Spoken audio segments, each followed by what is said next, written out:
In meetings with intelligence sources in the Middle East, in Europe, and here in Washington, we have learned that the United States has received at least 2 warnings of a plot to blow up the State Department building, that it would involve a truck bomb similar to those used in the attacks on the U.S. Embassy and Marine headquarters in Beirut, that the terrorists were working out of Arlington, Virginia, and that they received their orders from Iran.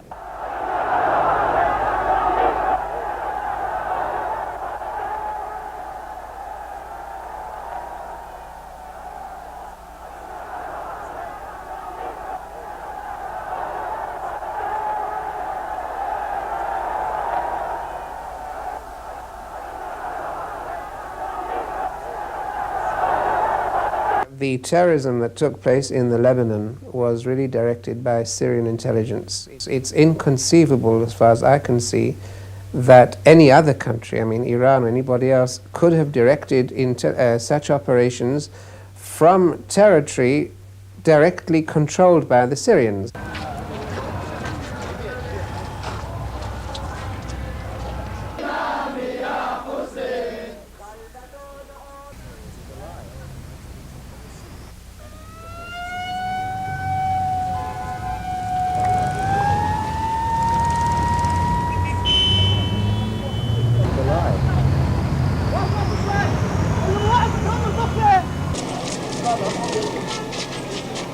The terrorist groups are so small, they are so unstructured, that Western intelligence agencies have not yet been able to penetrate them.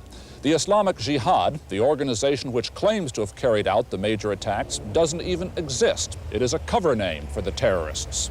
You have to strike very, very hard, not only against the terrorists, but those that help the terrorists, and that can also be countries. We don't know much about this hijacker, only that he is a Shiite Muslim from South Lebanon. But we do know a great deal about why he chose to hijack this plane. In the last decade, he has been subjugated by the Palestinian, occupied by the Israeli. The South Lebanese Shiites have largely been poor and without influence, but today their terrorists have become a deadly force in the Middle East. They're inspired by their Shiite brothers in Iran, who in the compound of the American embassy volunteer for martyrs' brigades and to train in terrorist arts. Iran's grand ayatollahs have encouraged the export of this terrorism, and the Lebanese Shiites were ripe and ready for assistance and training. Former student leader during the American embassy takeover, and now Deputy Foreign Minister Sheikh Salam, says Iranians and their ideas have been welcomed in Lebanon. I say the majority want it. They didn't do the same thing that they did to the American or to the Israelis, to the Iranian. In fact, they really enjoyed it. Shiite violence has paid off. Their suicide bombings drove out the Marines. They hold large areas of Lebanon, and this hijacking is intended to gain the return of 700 Shiites from Israeli prisons. They are idealists. You might call them terrorists. But what is terrorism in trying to free your friends, your brothers, who've been taken away illegally? And as for striking back at them, Badawi says it is certain not to work. You see, you can frighten, I repeat, you can frighten governments.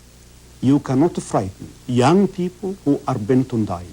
The efficiency of this hijacking shows the Shiite terrorist is capable. The suicide bombings show they are willing, and given their belief that their grievances must be avenged, they could be with us for a long time.